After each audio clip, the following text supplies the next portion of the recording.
እዚህ በድምጽ ብስራት እናተዳለው ዝቀርብ መደብ ትምህርቲ መጽሐፍ ቅዱስ ብሬዲዮ እዩ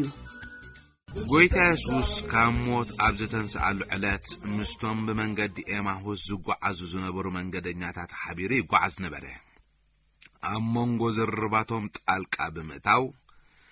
ንሱ ድማ እዝና ኸድኩም እናግየኩም እና ሓድሕድኩም እትዘራረብዎ ዘለኹም ዘረባስ እንታዩ በሎም እታ ሓደ ካብኦም ቂልዮጳዝ ስሙ በዘን መዓልትታት እዚአተን ኣብ ኢየሩሳሌም ዝኾነ ነገር ዘይትፈልሲ ንስኻ በይነኻዶ ኣብ ኣጋሻ ኢኻ ኢሉ መለሰሉ ንሱ ከዓ እንታዩ በሎም ንሳቶም በልዎ እዚ ናይ ኢየሱስ ነገር ኣብ ቅድመ ኣምላኽን ኩሉ ህዝብን ብግብርን ቃልን ከዓሊ ነቢይ ዝነበረ ሰብኣይ ሊቃውንቲ ካህናትናን ዓበይትናን ንፍርድ ሞት ኣሕሊፎም ከም ዝሃብዎ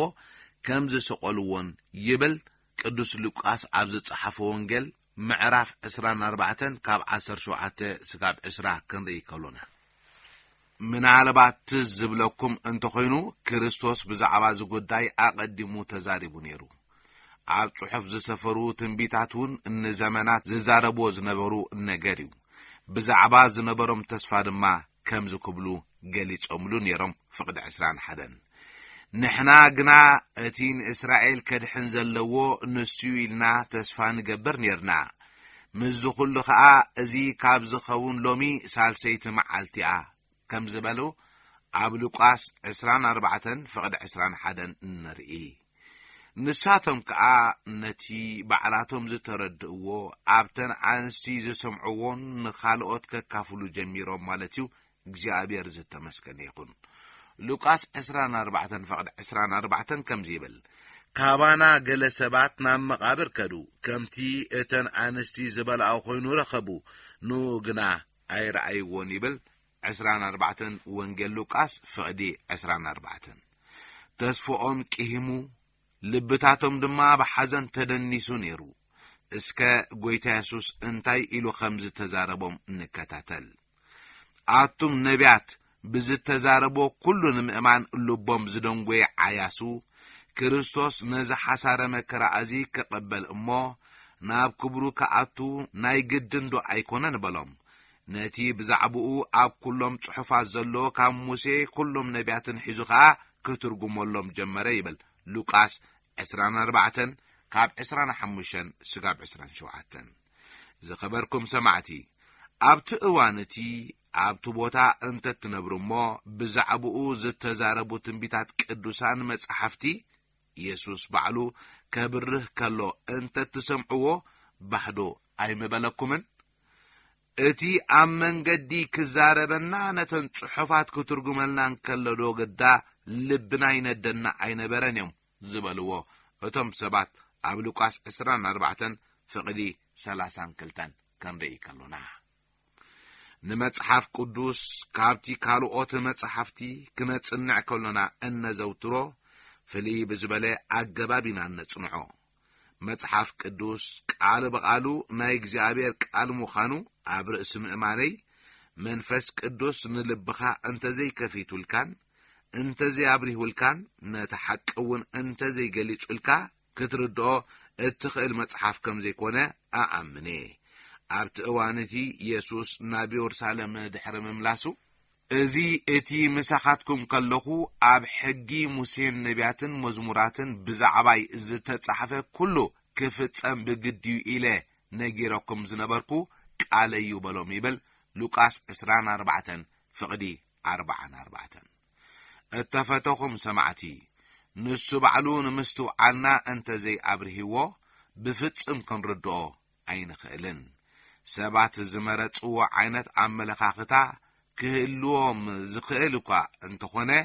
ንሕና ግን ነዚ መጽሓፍ ዘሎና ኣመለኻኽታ ኣብ ፍጹም ትሕትና ዝተመርኮሰ ዝኾነሉ ምኽንያት እዚ እዩ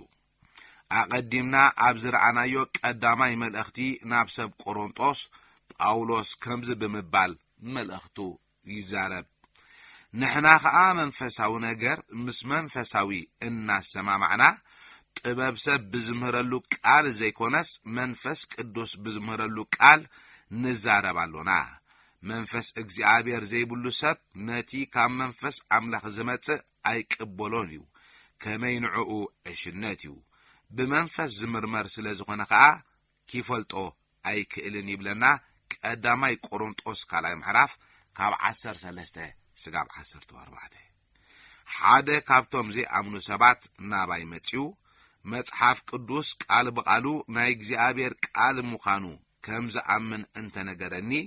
ብፍጹም ኣይርበሽኔ ብመሰረቱ ካብ ከምዚ ዓይነት ሰብ ዝጽበዮ ስለ ዝኾነ ኣማንን ተዘይኮይኑ ክርዳእ ኣይክእልን ማርክ ትዌይን ኣብ መጽሓፍ ቅዱስ ዝርከቡ ዘይተረዳእኩም ነገራት ኣይርብሹንን እዮም በአንጻሩ ኳድኣ እቶም ዝተረዳእኩም ነገራት እዮም ዝያዳ ዘተሓሳስቡኒ ኢሉ ተዛሪቡ ነይሩ እቲ ዘይኣምን ዝበሃል ሰብ እኳ ዝርድኦም ነገራት ኣለዉ ብዙሓት ሰባት መጽሓፍ ቅዱስ ቃል እግዚአብሔር ምዃኑ ንኸይቅበሉ እንቅፋት ዝኾንዎም እቶም ዘይርድእዎም ነገራት እዮም ፓስካል ኣብ ዘመኑ ሰብኣዊ ፍልጠት ምስ ፈለጥናዮ ኢና እንፈትዎ ንመለኮታዊ ፍልጠት ክንርድኦ እንተደሊና ግን ቅድም ቀዳድም ክንፈትወሎና ኢሉ ነይሩ ነዚ ርእሲ ነገር እዚ ቅድሚ ምድምዳመይ ደጊም ሓደ ነገር ክዛረብ ደሊ ክርስቶስ መድሓኒኻ ምዃኑ ክትቅበል እትኽእል መንፈስ እግዚአብሔር ንልቦናኻ ከብርሓልካ ከሎ እዩ እዚ ኣዝዩ ዘደንቕ ሓቂ እዩ ሓደ ኣገልጋሊ ብዛዕባ ኣገልግሎቶም ከምዚ ይብሉ ስብከት ንምክያድ ናብ መድረኽ ኣብ ዝድይበሉ ነፍሲ ወከፍ ህሞት ባዶነተይን ድኽመተይን ይፍለጠኒ ንዝኾነ ይኹን ሰብ ብጎይታ ንኸኣምን ክገብሮ ከምዘይክእል ኮይኑ ይስማዓኒ ነቶም ምዉታን ቃላት ሓይልን መንፈስን እግዚአብሔር ህይወት ዝህቦም ክሓስብ ከለኹ ግን ውሽጠይ ብብርቱዕ ይምላእ ኢሎም ነይሮም ኣብ ናይ ሎሚ ምሸት መደብና ቅዱሳት መጽሓፍቲ ምትርጓም ወይ ናይ ቃላት መፍትሒ መሃብ ዝብል ጉዳይ ክንድህስስ ኢና ቅዱሳት መጽሓፍቲ ምትርጓም ክንብል ከሎና ንቃል እግዚአብሔር እንህቦ ትርጉም ወይ ናይ ቃላት መፍትሒ ማለትና እዩ ኣብ ጊዜና ብዙሓት ኣብያተ ክርስቲያናት ክህልውና ዝኽእሉ በዚ ምኽንያት እዩ ዝተፈላለዩ መምሓራን ነናይ ገዛ ርእሶም ትርጉም ሒዞም እዮም ዝቐርቡ መብዛሕትኡ ግዜ ድማ ጌጋታት ስለ ዝርከብ ዘይምርድዳእ ይፍጠር ቅዱሳት መጽሓፍቲ ክንትርጉም ከለና ክንክተሎም ዘሎና ሓደ መምርሒታት ኣለዉ ገለ ካብኣታቶም እዞም ዝስዕቡ እዮም ቀዳማይ ሓፈሻዊ ዕላማ መጽሓፍ ቅዱስ ምግንዛብ ብዛዕባ ዝኾነ ክፋል መጽሓፍ ቅዱስ ኣብ መደምደምታ ቅድሚ ምብጻሕካ ሙሉእ ትሕዝቶ መጽሓፍ ቅዱስ ንጹር ክኾነልካ ይግባእ ንብሙሉኡ ትሕዝቶ መጽሓፍ ቅዱስ ዝምህረሉ ምኽንያት ከዓ እዚ እዩ ንኹሎም ምስቲ ተጠቒሱ ዘሎ ርእሰ ነገር ዝተኣሳሰሩ ጥቕስታት ከነተገናዘባሎካ እግዚአብሔር ዝተመስገነ ይኹን ካልኣይ ንመን ከም እተጻሕፈ ምፍላጥ እቲ ቃል ማለት እቲ ተንብቦ ዘለኻ ወይ እቲ ክፋል ንመን ወይ ንበዓል መን እዩ እተጻሕፈ ዝብል ነገር ቀጺሉ ክሕሰበሉ ዝግባእ ጉዳይ እዩ ንኣብነት እግዚአብሔር ንኢያሱ ባርያይ ሙሴ ሞይቲ እሞ ተስእ ንስኻን ብዘሎ ዝህዝቢ እስራኤልን ናብቲ ኣነ ዝሓብክዎ ምድሪ ክትእትዎ ንፈለግ ዮርዳኖስ ተሳገርዎ ኢሉዎ ነበረ ኢያሱ 1:2 ሓደ ጊዜ ዶክተር ማጊ ብዛዕባ እዚ ጉዳይ ኣልዒሎም ኣብ ስብከቶም ክገልጹ ከለዉ ኣብ ማእከላይ ምብራቕ ዑደት እናገበርኩ ከለኹ ንፈለግ ዮርዳኖስ ተሳጊረየ ይፈልጥ ዝተሳገርኩሉ ምኽንያት ነቲ ናይ መጽሓፍ ቅዱስ ቃል ንምፍጻም ግን ኣይነበረን በሉ ሓቂው እግዚአብሔር ነዚ ቃል እዚ ዝተዛረቦ ንኢያሱ ምዃኑ ፈልጥ ናይ ቅዱሳት መጽሓፍቲ ቃላት ንዓይ ዝተጻሕፉ እምበር ናተይ ኣይኮኑን ነዚ ኣፍሉጦ እዚ ኣብ ኣእምሮኻ መሓዝ ጠቃሚ እዩ እግዚአብሔር ዝተመስገነ ይሁን ሳልሳይ መጽሐፍ ቅዱስ ኣብ ነጽናዓሉ ክንክተሎ ዘለና መምርሒ ኣብ ሓደ መደምደምታ ቅድሚ ምብጻሕና ንኹሉ እቲ ንባብ ሙሉእ ብሙሉእ ክንርድኦ ኣሎና እቲ ንባብ ብሙሉኡ ወይ ገለ ክፋሉ ብዛዕባ እንታይ እዩ ዝዛረብ ምዝ ጉዳይ እዚ ዝሳነይ ካልኦት ክፋላት መጽሓፍ ቅዱስ ኣለውዶ ብምባል ክንሓትት ኣሎና። ራብዓይ እቲ ናይ መጀመርያ ወይ ቀንዲ ጽሑፍ እንታይ ከም ዝብል ክትርድኦ ፈትን።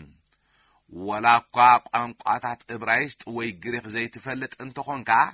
ምስቲ ናይ ዕብራይስጥ ወይ ናይ ግሪክ ትርጉም ዝሰማማዕሉ ቅዱሳት መጽሓፍቲ እንተነቢብካ ፍረ ነገር ናይቲ መልእኽቲ ክትረኽቦ ትኽእል ኢኻ። ኣዝዮም ዘመናውያን ዝኾኑ ቅዱሳት መጽሓፍቲ ናይ ገዛ ርእሶም ኣገዳስነት ክህልዎም ዝኽእል እኳ እንተኾነ ክትጥቀመሎም ግን ኣይመኽረካኒ። ከም ዝፍለጥ ክርስቲያናዊ ኣስተምህሮ ብዝምልከት ዝተፈላለዩ ጉጅለታት ተፈጢሮም እዮም። ንመጽሓፍ ቅዱስ ክትርግምዎ ከለዉ በቲ ጉጅለኦም ዝትርጉምዎ ትርጉም ክትርጉምዎ ድሕር ዝብሉ ኣይኮኑን። ስለዚ ፍንው ዝኾነ ኣተሓሳስባ ዘለዎም ሰባት ንመጽሓፍ ቅዱስ ክትርጉምዎ ከለዉ ነቲ ፍንው ዝኾነ ኣረኣእዮም ዘንጸባርቕ ናይ መጽሓፍ ቅዱስ ትርጉም እዩ ዝህሉ። ሓደ ኣብ ክርስቲያናዊ ኣስተምህሮታት ሕሉፋት ኣኽረርቲ ዝኾኑ ኣመንቲ ክርስትና ኣብ ውሽጢ እቲ ዝህብዎ ትርጉማት ኣኽራርነቶም ጐሊሑ ይንጸባረቕ። እቶም ፈለማ ንመጽሓፍ ቅዱስ ዝትርጉምዎ ሰባት መጽሓፍ ቅዱስ ቃል እግዚኣብሔር እዩ ዝብል ጽኑዕ እምነት ስለ ዝነበሮም ቃል እግዚኣብሔር ከም ምዃኑ መጠን ዝግባእ ክብሪ ሂቦም እዮም ተርጊሞምዎ። እቲ ዋና ነገር እቲ ዝትርጎም መጽሓፍ ኣብ ዘመሓላልፎ ትርጉም ጌጋታት ክህሉ ጥንቃቐ ምግባር እዩ። እግዚኣብሔር ዝተመስገነ ይኹን። ኣብ ቀጻሊ መደብ ክሳዕ ንራኸብ ጸጋ ጐይታና ኢየሱስ ክርስቶስን ፍቕሪ ኣምላኽን ሕብረት መንፈስ ቅዱስን ምስ ኩልኻትኩም ይኹን። ኣሜን።